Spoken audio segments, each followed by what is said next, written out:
अस्सलाम वालेकुम। जनरल परवेज़ मुशर्रफ की मेडिकल रिपोर्ट सामने आ गई है। आज जो स्पेशल कोर्ट है उसमें जो रिपोर्ट सबमिट की गई उसकी रोशनी में 9 बीमारियां टोटल गिनवाई गई हैं जो AFIC armed forces institute of cardiology ने उनकी जिस दिन वो वहाँ पहुँचे उसके बाद जो इब्तदाई इन्वेस्टिगेशन की उसकी रोशनी में जो रिपोर्ट मुरतब की है वो चीज़ें मैं आपको गिनवाने लगा। उसमें बताया गया कि परवेज़ मुशर्रफ ज़हनी दबाव का शिकार थे, कोलेस्ट्रॉल लेवल ज़्यादा है, रीढ़ की हड्डी की तकलीफ़ है उन्हें, इसके अलावा लेफ़्ट शोल्डर फ्रोज़न शोल्डर जिसे कहते हैं आसानी से मूव नहीं कर सकता उसका मसला है। एंजियोग्राफी उन्होंने कहा करवानी ज़रूरी है क्योंकि उनकी जो दिल की शरियानें हैं वो लगता ही है कि वो बंद हैं। ये अभी इब्तदाई इन्वेस्टिगेशन से उन्होंने ये बात बताई है। एंजियोग्राफी वो कहते हैं करेंगे तो उसके बाद ये फ़ैसला किया जा सकता है कि बाईपास करना है। बाईपास के भी आजकल मुख्तलिफ ऑप्शन हैं।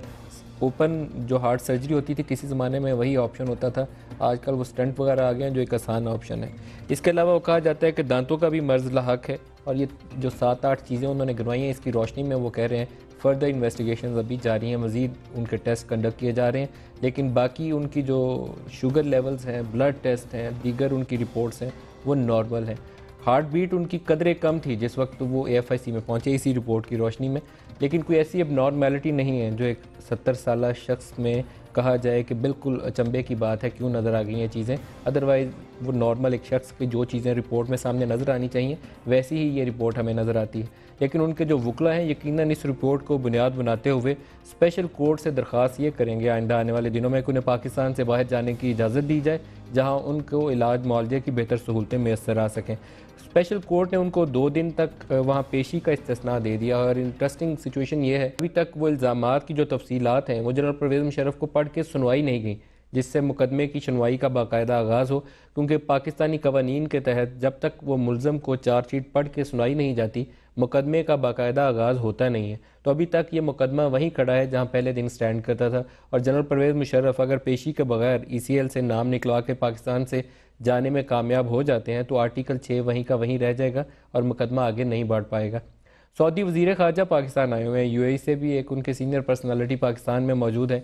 सऊद उल फैसल ने आज कहा कि वो पाकिस्तान में किसी डील के लिए नहीं आए, लेकिन उनका ये कहना शायद पाकिस्तानी सियासत के मानों में अगर इसका मतलब निकाला जाए तो जब नवाज़ शरीफ साहब भी पाकिस्तान से गए थे तो इसी तरह की बातें कही जा रही थी, लेकिन अल्टीमेटली नवाज़ शरीफ साहब यहाँ से चले गए और एक माहिदा जिसको वो सदा इनकार करते रहे पाकिस्तान वापस आए तो उन्होंने कहा 10 साल का नहीं 5 साल का माहिदा किया था। उसी किस्म की डील की र्यूमर्स पूरे इस्लामाबाद में फैली हुई हैं।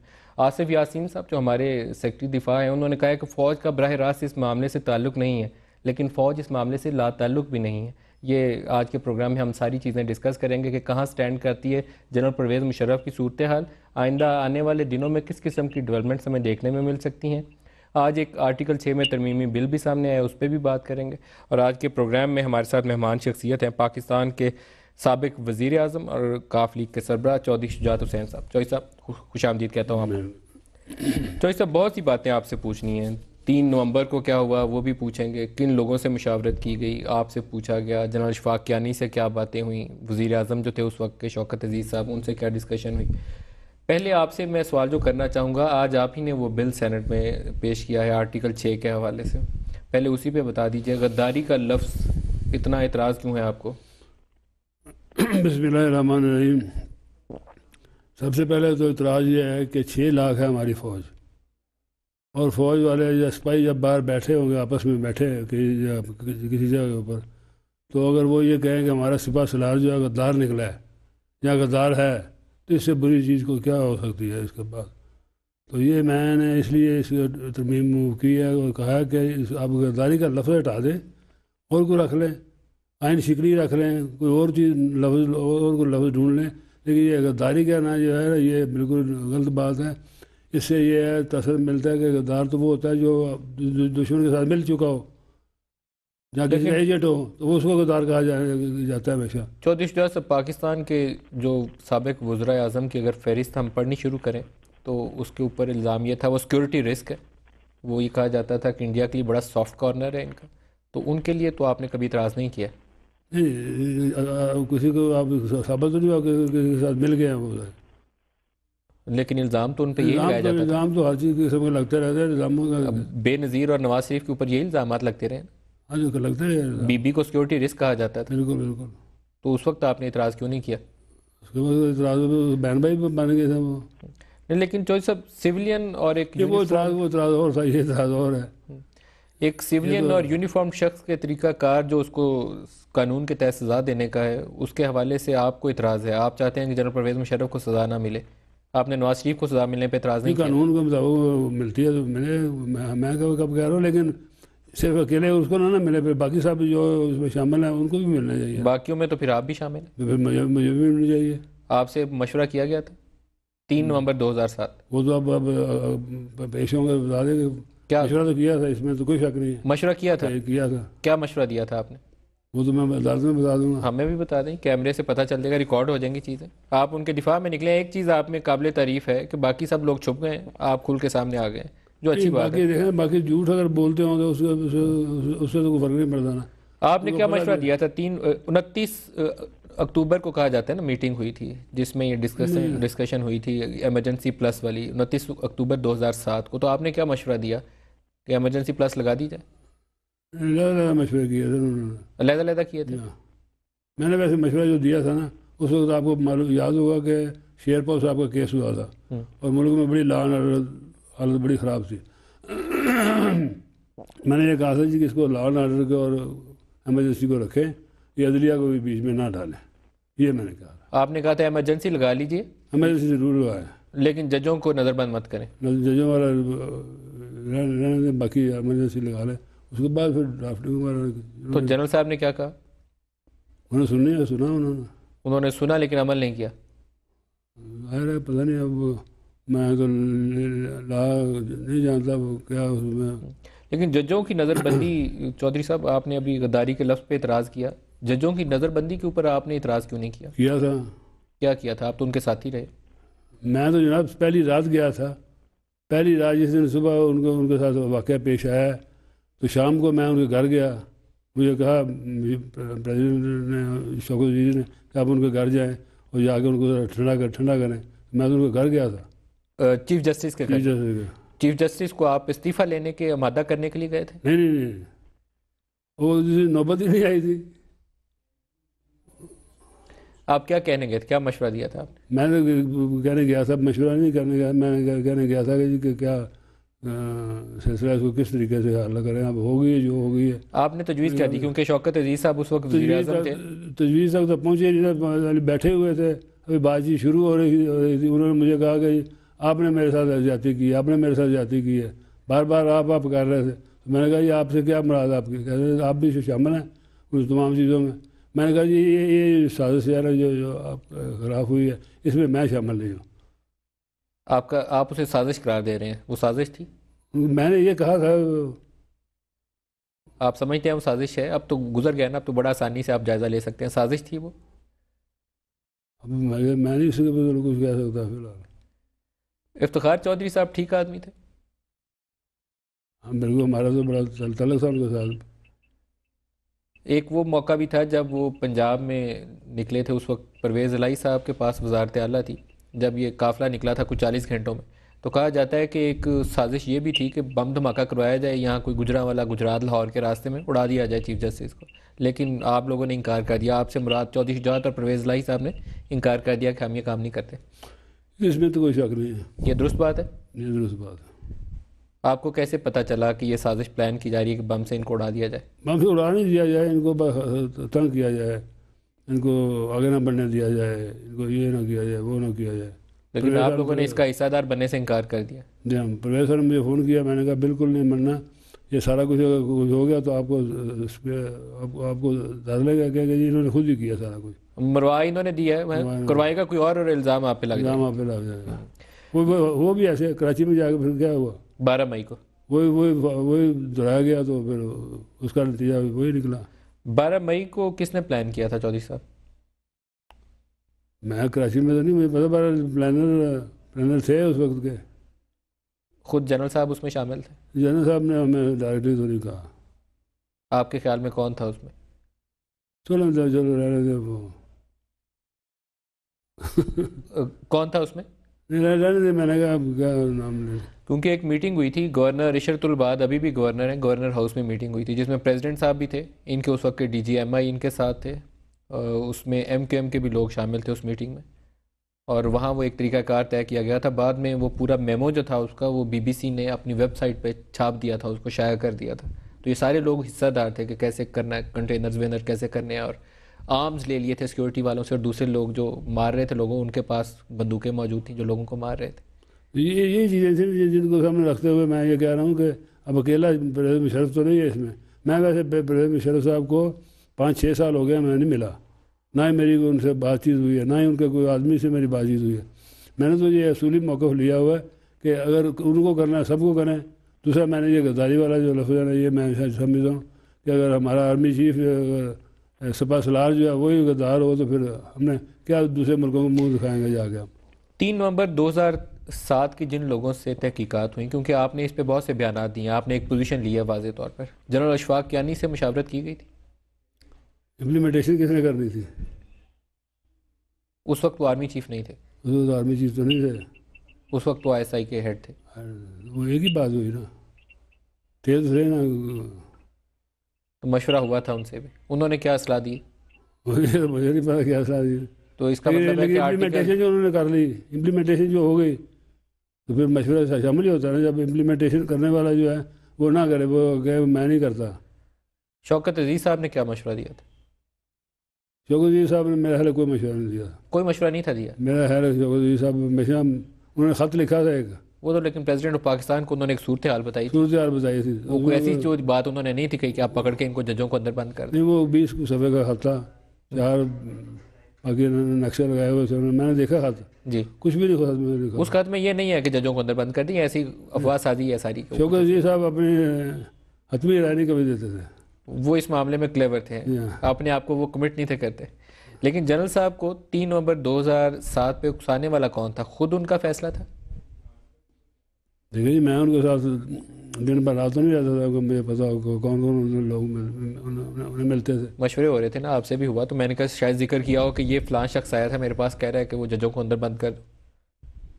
मेरे साथ नहीं हुआ। अच्छा, यहाँ हम अनवर मंसूर साहब से भी बात कर लें, प्रोग्राम आगे बढ़ाएंगे। आज वकील हैं उनके, तो अदालत में क्या मामला पेश आए, मेडिकल रिपोर्ट भी सामने, फिर हम आपसे गुफ्तगू भी साथ जारी रखेंगे। अनवर मंसूर साहब, आपको वेलकम भी करता हूँ। ये फरमाइएगा कि मेडिकल रिपोर्ट कहती है कि जनरल साहब को 8-9 मुख्तलिफ किस्म के मसाइल हैं, जिसमें आर्ज़ा कल्ब भी शामिल है, और उन्होंने एंजियोग्राफी के बाद लिखा है कि फ़र्दर हम डिसाइड करेंगे। मेन जो कंसर्न है इस रिपोर्ट की रोशनी में वो यही नज़र आता है। तो आपको इस मेडिकल रिपोर्ट की रोशनी में क्या नेक्स्ट काम करना है? क्या आप स्पेशल कोर्ट से ये इस्तदा करेंगे कि जनरल साहब को पाकिस्तान से जाने की इजाज़त दी जाए? देखिए, ये तो डिसाइड करने वाले के पाकिस्तान से बाहर वाले के पास या नहीं जाना है, वो तो एक पर्सनल उनका अपना डिसीजन है। ये लॉयर्स का काम नहीं है कि वो ये डिसाइड करें कि उनको बाहर जाना है या नहीं जाना है। एक पेशेंट का अपना इख्तियार होता है कि वो अपना इलाज कहाँ और किससे और कैसे कराए, वो उसका अपना पर्सनल इख्तियार है, वो किसी का इख्तियार नहीं है। इसलिए ये कहना कि मैं क्या डिसाइड करूंगा, हाँ ये जरूर है कि कोर्ट के अंदर अगर ये रिपोर्ट आई है और इस रिपोर्ट के अंदर अगर इस मुख्तलिफ बीमारियों का जिक्र है, तो कोर्ट से ये कहा जरूर जा सकता है कि ये बीमारियां इतनी लगी हुई हैं, तो इनको जो बार बार पेश करने के लिए कह रहे हैं, फॉर द टाइम बिंग इनको जब तक कि सेटल डाउन नहीं होता है तो इनको आप अभी ना करें, ये एक जरूर कह सकते हैं। बियॉन्ड दैट तो मेरा ख्याल में इसका ना मेरा इख्तियार है, ना मैं कुछ कह सकता हूँ इस बारे में। लेकिन आप उनके वकील की हैसियत से ये मुझे बता सकते हैं कि पेशेंट ने क्या डिसाइड किया है कि वो इलाज AFIC में करवाना पसंद करेंगे या पाकिस्तान से बाहर जाना पसंद करेंगे?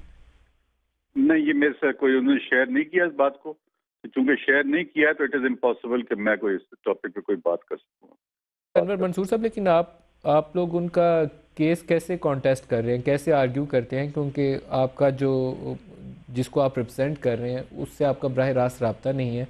बज़ाहिर उनकी कंडीशन ऐसी नहीं है कि वो आपको उनसे मिलने से रोका जाए, क्योंकि हमने ये जो 4 सफ़े की रिपोर्ट पढ़ी है, कहीं ये साबित नहीं होता कि वो बिल्कुल इस काबिल नहीं है कि किसी से बातचीत कर पाएँ, ना उन्होंने अपनी सेंसेस लूज़ की हैं इस रिपोर्ट की रोशनी में। तो आप बगैर मुशावरत किए कैसे इसको कॉन्टेस्ट कर रहे हैं?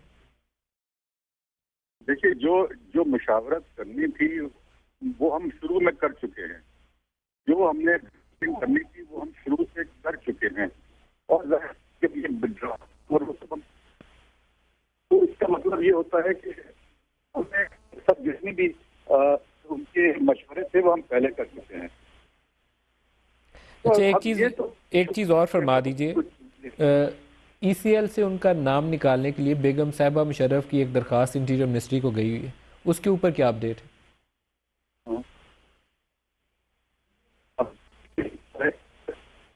आपकी आवाज़ कट रही है अनवर मंसूर साहब। प्रोड्यूसर साहब दोबारा लाइन कनेक्ट करिएगा, मैं उतनी देर चौधरी साहब से और बात करूंगा। चौधरी साहब, आप क्या कहते हैं, जनरल परवेज़ मुशर्रफ को पाकिस्तान से जाने की इजाज़त होनी चाहिए? लाइटें बड़ी चमक रही है। लाइटें कम करिए जी, एडजस्ट करिए थोड़ी सी जी। चौधरी साहब को ऐनक भी दूसरी दे दें जी। चौधरी साहब के ऐनक के साथ साथ वो हम अपनी गुफ्तगू भी जारी रखेंगे। चौधरी साहब, जनरल परवेज़ मुशर्रफ को क्या पाकिस्तान से जाने की इजाज़त होनी चाहिए? वो शहरी हैं, पाकिस्तान के शहरी हैं। अगर उनमें उनके ऊपर कोई ऐसा इल्ज़ाम नहीं कि जो भाग जाएंगे, भागेंगे तो नहीं, अगर गए भी तो वापस आ जाएंगे, ये मैं आपको यकीन से कहता हूँ। तो जाने की इजाज़त होनी चाहिए उन्हें? ये हर शहरी को इजाज़त है।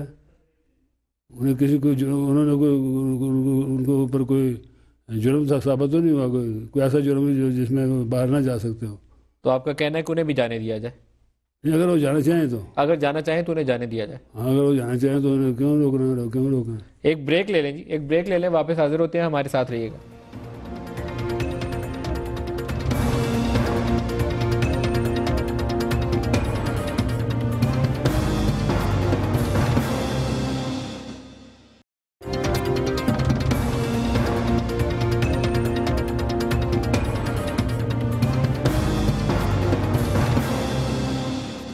प्रोग्राम में दोबारा खुशामदीद कहते हैं। चौधरी शुजात हुसैन हमारे साथ हैं और हम डिस्कस कर रहे हैं कि 3 नवंबर 2007 को क्या हुआ। आर्टिकल 6 उसके ऊपर चौधरी साहब कहते हैं कि गद्दारी की बजाय कोई क्राइम अगेंस्ट स्टेट या इस किस्म का लफ्ज़ डाल दें, लेकिन आप आर्मी चीफ को गद्दार मत कहें। 3 नवंबर 2007 के हवाले से इनका ये भी कहना है कि चौधरी शुजात साहब समेत और उस वक्त के DJSI समेत जनरल शफाक यानी समेत सब लोगों से मुशावरत हुई थी, तो फिर सबको कानून के कुटहरे में लाया जाए। यहाँ हमने चौधरी साहब ब्रेक ली थी। ये फरमाइएगा कि 3 नवंबर 2007 तक जनरल साहब पहुंचे 9 मार्च के अपने एक्शन के बाद, उन्हें क्या खदशा नज़र आ रहा था 9 मार्च को, जब उन्होंने उस वक्त के चीफ जस्टिस की छुट्टी करवाने का सोचा कि उन्हें पकड़ा, आर्मी हाउस बुलाया, डराया धमकाया, जिससे ये सारी सूरत हाल ख़राब हुई?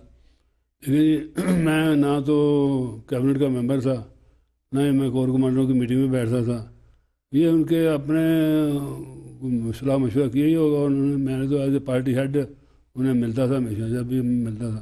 तो ये इनकी तफसीलात से तो मैं वाकिफ़ नहीं हूँ। आप उनकी तफसीलात से वाकिफ़ नहीं। इमरान खान ने कहा है कि वो एक NRO 3 तैयार हो रहा है जनरल परवेज़ मुशर्रफ को पाकिस्तान से भेजने के लिए, और ये जो पाकिस्तान में आनी जानी आजकल लगी हुई है सऊदी वज़ीर ख़ारजा UAE के लोगों की, तो उनका इशारा इसी तरफ है कि ये भी पाकिस्तान से बाहर जाएंगे। एक NRO वो कह रहे हैं नवाज़ शरीफ साहब वाले को, जो वो पाकिस्तान से जद्दा चले गए। दूसरा बीबी वाला, जिस डिस्कशन में आप भी शामिल थे। नवाज शरीफ साहब को जब जद्दा भिजवाया जा रहा था, तो क्या उस वक्त आपके नॉलेज में था क्या बातें हो रही?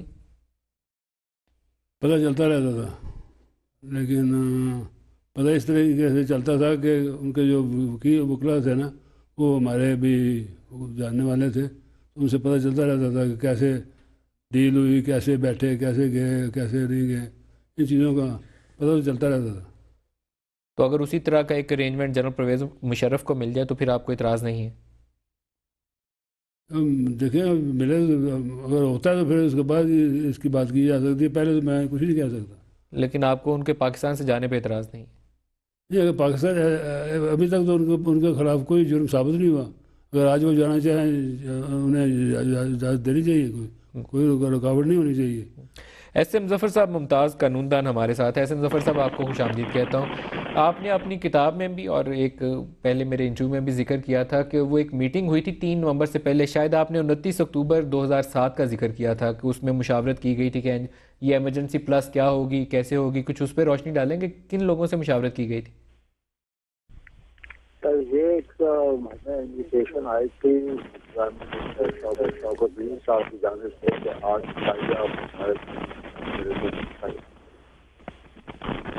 हेलो, आपको आवाज़ आ रही? जी SM ज़फ़र साहब, हमें एक इन्विटेशन आई थी प्राइम मिनिस्टर साहब से कि उनकी रेजिडेंस में इशाइया होगा और कुछ अहम मीटिंग होगी। तो वहाँ पे बहुत सारे हमारे जो हमारी अपनी पार्टी के लीडरान थे, कायदीन, और हमारे हलीफ पार्टी के कायदीन थे, वो भी वहाँ सबको दावत में बुलाया गया था। मेरे अंदाजे के मुताबिक कोई 25-30 के करीब हम सब के सब वहाँ मौजूद थे और वहाँ पर अभी गुफ्तगू हो रही थी। तो थोड़ी देर के बाद वहाँ पे जिक्र आया कि हमने ये मीटिंग इसलिए बुलाई है कि हालात तब्दील हो रहे हैं मुल्क में और उस पर गौर व फिक्र करनी है। कुछ अरसे के बाद जब ये बात हो गई कि क्या हो रहा है और उन दिनों में खबर चल रही थी कि कोई इमरजेंसी प्लस लगने वाली है, जिसका जिक्र हो रहा है कि ये कैसे होगा और क्या होगा और आया ये होनी चाहिए या नहीं। हम आपस में बातें कर रहे थे कि कुछ अरसे के बाद फिर वहाँ पर तशरीफ ले आए परवेज़ मुशर्रफ साहब और उन्होंने कहा कि आपको उम्मीद है कि वज़ीर आज़म साहब ने बता दिया होगा यहाँ किस वजह से आपको बुलाया गया है, तो आप अपनी अपनी राय जिस तरीके से आप समझे मुझे दीजिएगा। मुख्तलिफ लोगों ने मुख्तलिफ राय वहाँ पर दी और अपने अपने अंदाज से गुफ्तगू की, जिसका खुलासा मैंने अपनी किताब जो आपको मालूम है कि मार्केट में आ चुकी है, सेनेटर एस एम ज़फ़र की कहानी, उनकी ज़ुबानी में पूरी दर्ज कर दी है और उसमें तकरीबन लिख दिया है। एस एम ज़फ़र साहब, उसमें से कोई 3-4 शख्सियात के नाम लेंगे जो उस मीटिंग में, एक शौकत अजीज साहब थे, आप थे, चौधरी शुजात साहब थे और शायद शेख रशीद साहब का भी परहैप्स आपने जिक्र किया कि वो भी थे। जी मैं आपको बता देता हूँ, हमारे अपनी पार्टी के जो बड़े अहम लोग थे उनका पहले नाम ले देता हूँ, फिर दूसरी पार्टी को भी जिक्र कर देता हूँ।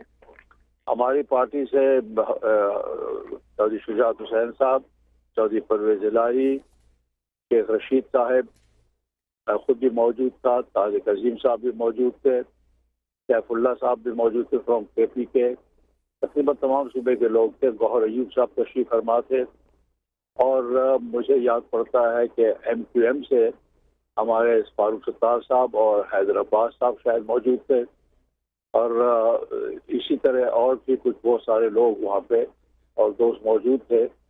मंजूर भट्टू साहब मौजूद थे। ये तमाम लोगों का नाम मैंने वहाँ उसमें किताब में दी हुई है।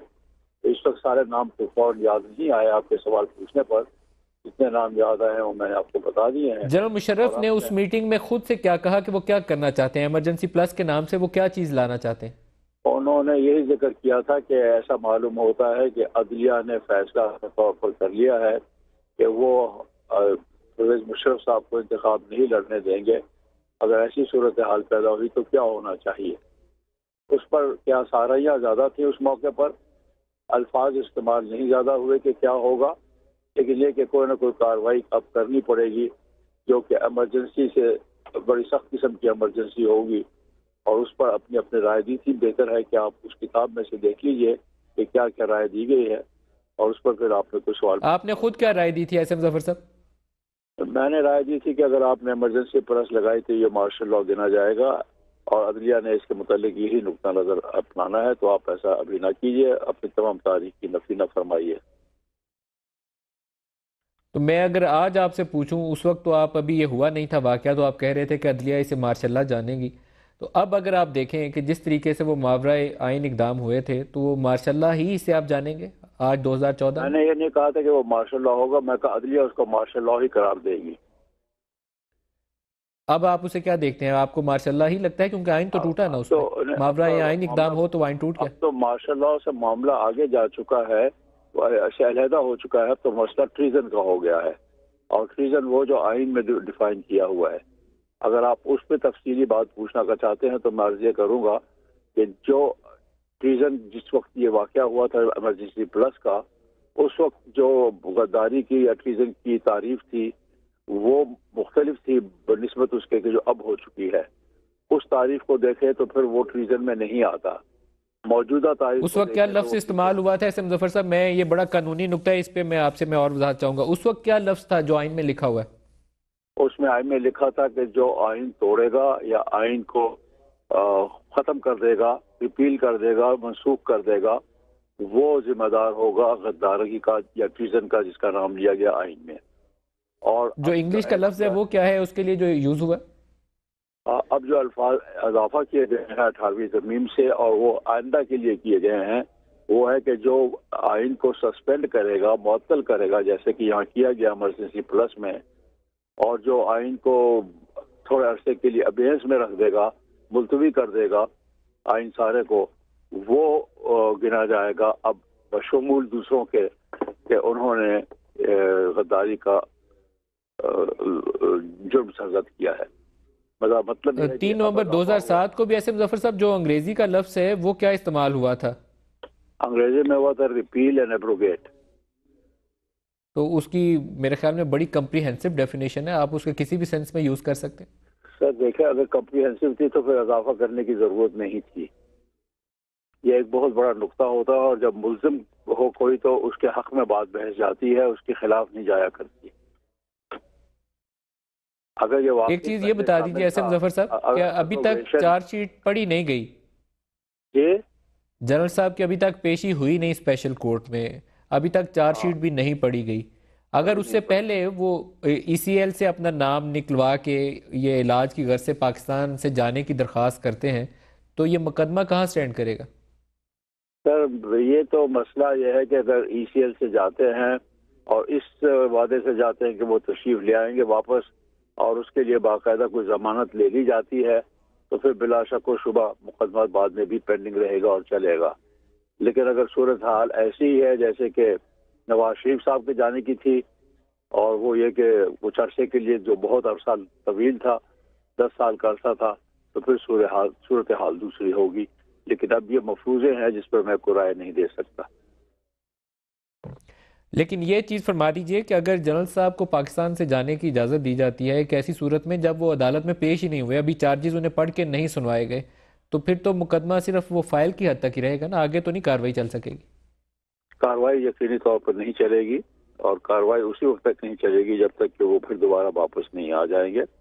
लेकिन जैसे मैंने बताया है कि वो तो फैसले के ऊपर होगा कि उसमें क्या अल्फाज दर्ज होते हैं और क्या हुक्म दिया जाता है कि आप किस अंदाज से मुल्क से जा सकते हैं या नहीं जा सकते। आप ऐसे मुजफ्फर साहब साथ ही रुकिएगा, चौधरी शुजात साहब से भी इस पे मैं राय ले लूँ। फौज के रद्द-ए-अमल का बड़ा जिक्र आता है, जनरल मुशर्रफ साहब ने भी जो इंटरव्यूज़ दिए उसमें भी उन्होंने बार बार जिक्र किया कि आर्मी चीफ को मैं देखना चाहता हूँ किस हद तक जा सकते हैं। वो उनका बड़े भाई का भी जिक्र आ गया, मेजर शबीर शरीफ शहीद का, कि वो उनके बैचमेट रहे हैं। फिर कुछ लोगों ने कहा कि जनरल राहील से भी उनके बड़े मुरासम हैं। फौज के अंदर क्या रद्द-ए-अमल है? फौज का रद्द-ए-अमल मैं तो नहीं बता सकता, ना ही मेरा कोई इतना रब्ता है इस तरीके का कि मैं रद्द-ए-अमल बता सकूँ। दूसरा ये है कि वो बताते भी नहीं है।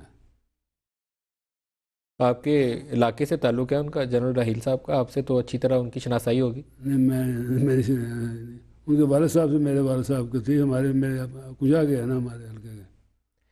फौज का रद्द-ए-अमल मुमकिन क्या होगा चौधरी साहब? क्योंकि ये कहा जाता है कि अशफाक कियानी साहब को भी इस मामले में कुछ तनकीद का सामना था कि उन्होंने शायद काफ़ी कुछ नहीं किया जनरल परवेज़ मुशर्रफ के दिफा के लिए। मैं फौज के मामले में कम ही नहीं, आप तो बड़ा वो रोल अदा करते रहे थे। मेरा ख्याल है 2-3 मौके ऐसे आए थे जब पीपल्स पार्टी गवर्नमेंट भी अंडर प्रेशर थी, तो आप लोगों ने उसमें रिप्रोचमेंट के लिए कोशिश की थी। वो तो जब कहा जाए तो फिर क्या कर लेते ना आदमी, लेकिन खुद ब खुद जान से जाके अंदर जाने का फायदा कौन है। अच्छा, इस वक्त आपका कोई आपके पास अपडेट नहीं है। ऐसे मुजफ्फर साहब, आपके जहन में क्या नज़र आता है कि फ़ौज का कुछ इस पे मुमकिन रद्द-ए-अमल होगा? सर फौज में उन्होंने बड़ा वक्त सर्व किया हुआ है मुशर्रफ साहब ने, और उनके साथी बहुत रहे हैं, और ये आप जानते हैं कि कोर द स्पिरिट होती है फौज के अंदर, तो ये एक फितरी बात है कि उनको इस मामले में तशवीश भी होगी, दिलचस्पी भी होगी, और वो किस हद तक है और किस लेवल तक है, टॉलरेंस लेवल तक है या इनटॉलरेंस लेवल तक है, उसका अंदाजा तो chief of the army staff ही लगा सकते हैं। हम लोगों का कोई इख्तियार नहीं है कि हम उस पर अपना अंदाजा लगाकर आर्मी को किसी लिहाज से एक जानिब करने की कोशिश करें। ऐसे मुजफ्फर साहब, लेकिन एक प्रोग्राम में मुझे याद पड़ता है कि मैं आपसे ये पूछ रहा था 3 नवंबर वाले एक्शंस के हवाले से, तो आपने कहा कि मुझे लगता है कि ये भी जो एक इंटरनेशनल वो रिजीम चेंज की कोशिश थी, शायद आपने कहा कि मुझे लगता है ये उसी का हिस्सा थी। ये सारा कुछ जो कुछ खेल पाकिस्तान में खेला जा रहा था, पाकिस्तान में जब भी कुछ हो रहा हो, बेनज़ीर पाकिस्तान में आ रही हो, नवाज शरीफ पाकिस्तान से जा रहे हो, जनरल परवेज़ मुशर्रफ से सदारत आसिफ सरदारी को जा रही हो, तो कहीं ना कहीं हमें कोई निगरे पोंटे, कोई हमें कॉन्डलीज़ा राइस, कोई मिली बैंड, कोई अपना रोल प्ले करते हमें नज़र आते हैं, कोई मार्क लाइल ग्रांट यहाँ मौजूद होता है।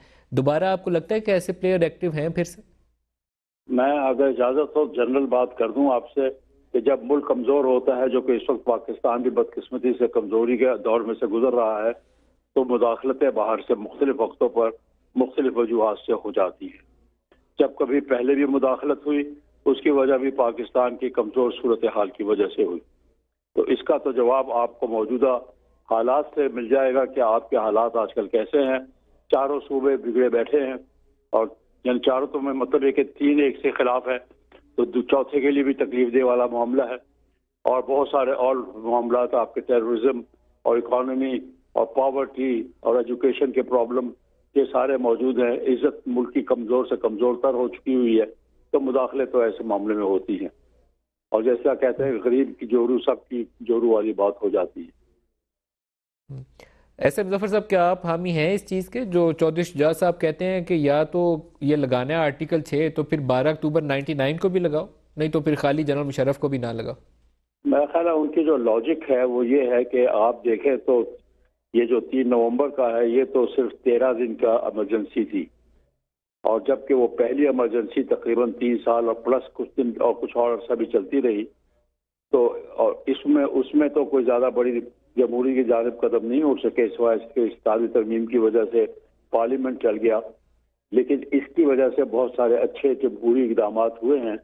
तो इस पर जोर देना और उस वाक़े पर जोर न देना, जबकि दोनों के मामले में एक ही शख्सियत ने पहला भी वाक़या किया और दूसरा भी वाक़या किया है, तो जब उस शख्स को टारगेट किया है तो उसके खिलाफ एक जुर्म को बनाना दूसरे को न बनाना अच्छा नहीं लगता, दुरुस्त नहीं लगता, इंसाफ नहीं महसूस होता।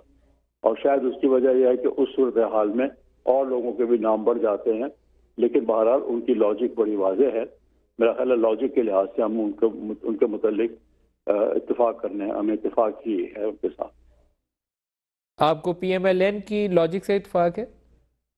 PML शुजा साहब के लॉजिक से इत्तेफाक है। शुजा साहब की लॉजिक से इत्तेफाक है।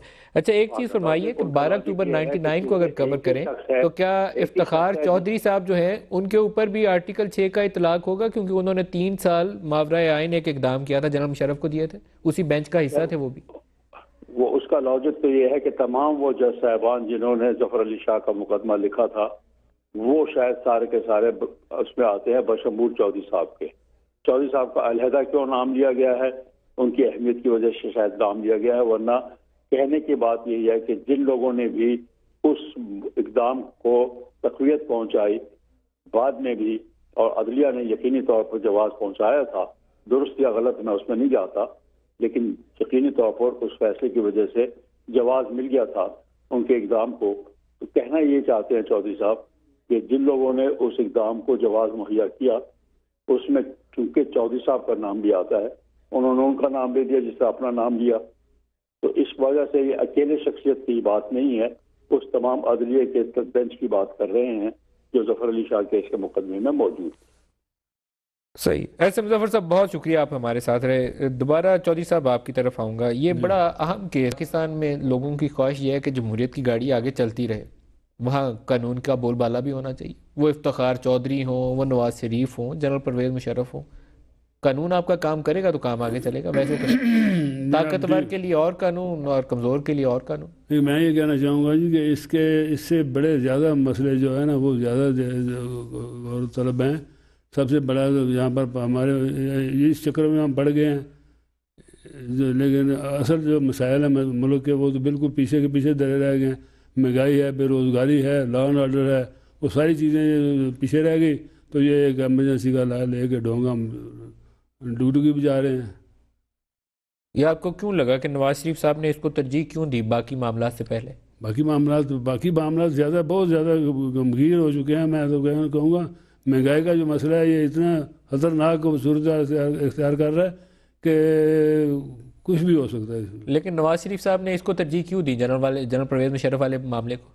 गलती की उनको, यही चाहिए था कि महंगाई और बेरोज़गारी इसके ऊपर ज़्यादा जोर देते बजाय इसके कि ये एक नया, ये तो खुशहाल हो मुल्क, कोई मसाइल ना हो तो चलो इस तरह की चलते रहते हैं मामला। लेकिन तो ये सब पाकिस्तान के जो आज के हालात हैं, थोड़ा सा मैं उस पर भी आपसे तबसरा चाहूँगा। जनरल साहब के ऊपर तो हमने बड़ी बात कर ली। जो कुछ कराची में हुआ और अल्ताफ़ हुसैन साहब ने जिस तरीके से कहा कि उर्दू बोलने वालों को दीवार से लगाया जा रहा है, हम सिर्फ नए सूबे का ही मुतालबा नहीं, अगर हालात ऐसे ही रहे तो नए मुल्क तक भी बात जा सकती है, ये बातें क्यों सामने आई इस मौके पे? इस मौके पे बातें आनी तो नहीं चाहिए थी, लेकिन ये सूबे वाला मसला है ना, ये तो पहले मैं भी इस हक में था कि सूबे बनने चाहिए यहाँ पर, लेकिन लसानी तरीके से नहीं बनने चाहिए, वैसे बनने चाहिए। लेकिन मैं अब इस नतीजे पर पहुँच रहा हूँ कि ये एक बिल्कुल एक पंडोरा बॉक्स खोल देंगे हम।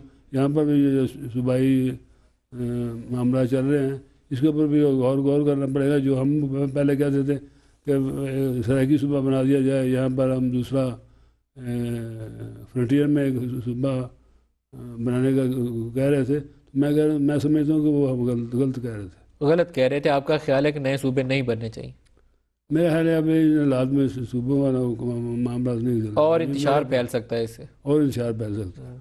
जी कि कराची में क्या हो रहा है जी? रोजाना 10-15 लोगों की लाशें गिर रही हैं। कराची का मसला जो है लॉ एंड ऑर्डर का है ही नहीं। क्या ये तो मैं कहता हूँ कि मैंने पहले भी कह चुका हूँ कि लॉ एंड ऑर्डर का मसला कराची का नहीं है, जो बार बार कहा जा रहा है। वहाँ पर सियासी मसले को सियासी तरीके से हल करें तो ये मसला तब हल होगा, वैसे हल नहीं होगा। ऐसे चलता रहेगा। तो ये सब, लेकिन वो सियासत की कौन सी ऐसी गुत्थी है जो अभी तक सुलझाई नहीं जा सकी? हमें समझ नहीं आई। MQM इक़्तिदार में हो तब भी बंदे मर रहे हैं, बाहर हो तभी बंदे मर रहे हैं। वो क्या कहानी क्या है उसमें?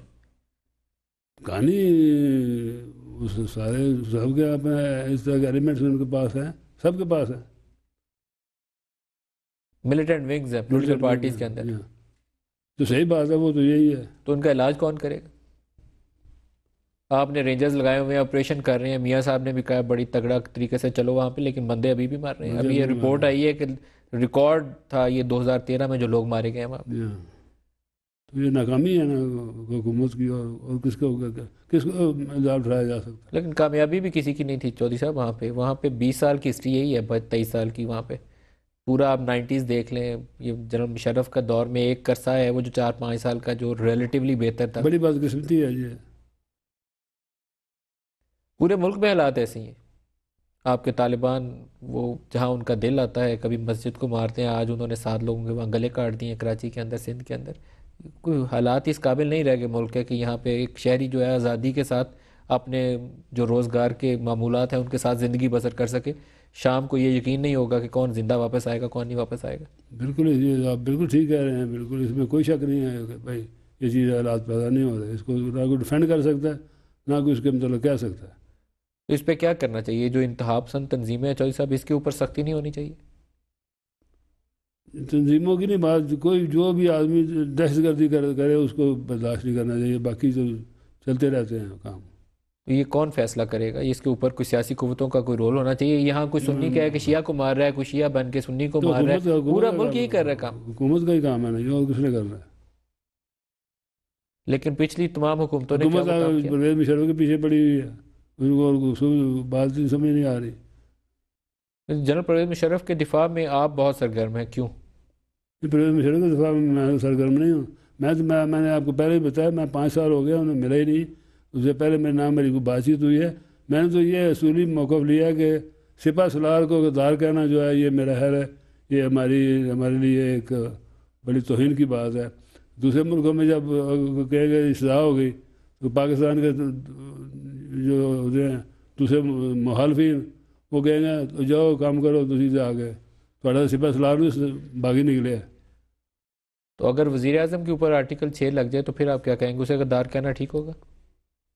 वो आर्टिकल 6 किस बना पे लगेगा? अगर कुछ ऐसा काम कर दे, वो आइन तोड़ दे। जनरल साहब ने भी तो आइन तोड़ा था। अगर वज़ीर आज़म के ऊपर आर्टिकल 6 की नौबत आ जाए, मुझे नहीं पता मैं तो इसके हक में नहीं हुई। जो आर्टिकल 6 में जो चीज़ें लिखी हुई हैं इसके ऊपर, तभी मैं कहता हूँ उसको चेंज करना चाहिए। ये आर्टिकल 6 को भी चेंज करना चाहिए, ये गद्दारी में आता ही नहीं। आर्टिकल 6 आइन तोड़ने की सज़ा है चौधरी साहब, लेकिन क्या आइन तोड़ने की इजाज़त होनी चाहिए किसी को? आइन से ज़्यादा पहले मुल्क है ना जी, ये भी आइन में लिखा हुआ है कि मुल्क पहले और आइन बाद में। ये कहाँ लिखा हुआ है कि आप आइन तोड़ने की इजाज़त दे देंगे मुल्क को बचाने की? तो ये कहाँ लिखा हुआ है कि ये आइन सबसे मुकद्दर है? कुरान से भी आगे आगे आगे आगे आइन, मुल्क से भी आगे आगे आइन लोगों के लिए बनाना जी। चौधरी शुजा साहब, आपको ये लगता नहीं है कि 71 के वाक़यात इसलिए पेश आए कि उससे पहले जनरल अयूब और याहिया जो कुछ पाकिस्तान के साथ कर चुके थे 2 दफ़ा आइन तोड़ के, और उसके बाद जो कुछ हुआ वो आपके सामने है। अगर आपने उस वक्त कानून का बोलबाला किया होता तो शायद 71 ना होता। मुल्क आपका टूटा आइन टूटने से, मुल्क आपका बचा नहीं। बस उन हालात में तो ज़ाहिर है कि जो मुल्क टूटने वाला काम तो जो ज़ाहिर है जो हुआ है वो तो उसका तो सबको ही गम है, दिल है, दुख है। नहीं, लेकिन उसकी वजूहात में तो जाना चाहिए। हमारे सामने वो हकायक मौजूद है। महमूदुर रहमान कमीशन हमने नहीं शाया की तो वो इंडिया ने जाके छाप दी, लेकिन पता तो है कि उसमें किया क्या था सबने। यहाँ पर शायरी हुई थी मुसलमान कमीशन की रिपोर्ट, यहाँ तो शायरी की गई। या आपको पार्लियामेंट में जाके इस पे बात करनी चाहिए थी। आपने आर्टिकल 6 का तरमीमी बिल पेश किया ना, वहाँ आपको महमूदुर रहमान कमीशन रिपोर्ट भी मांगनी चाहिए थी। उसको मैं पार्लियामेंट में नहीं था। जाइए आप, अब जाके मुतालबा तो करिए ना। छोड़े फिर वो पुराने कमरे खोदनी शुरू कर दें। खोदनी चाहिए। ये जो मौजूदा मुल्क मामला आपका दो हिस्सों में चॉइस तकसीम हो गया था। मौजूदा मामला में ऊपर जोर दें बजाय इसके कि पुराने खाते खोल लें।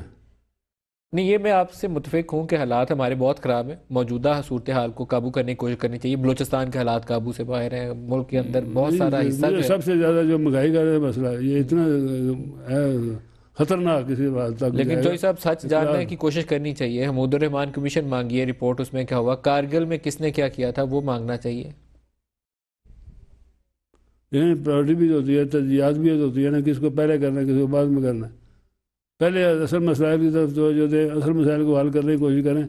ये साथ साथ चलती रहती है चीज़ें, लेकिन हम असल को छोड़ के तो इसके पीछे बढ़ गए। तो आपको लगता है कि जनरल परवेज़ मुशर्रफ वाले बनना कुछ भी नहीं, और बनना भी कुछ नहीं, कुछ नहीं बनना। मैं अभी आपको लिख कर दे देता हूँ कि कुछ नहीं बनेगा, कुछ भी नहीं होना।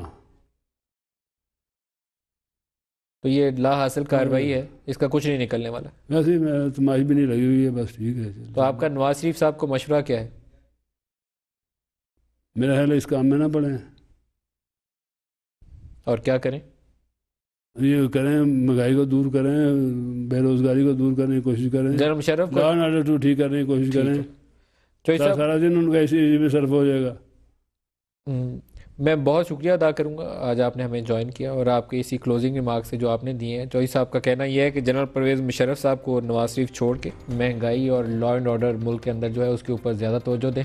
आज के प्रोग्राम से इतना ही, इजाज़त दीजिए। खुदा हाफिज़।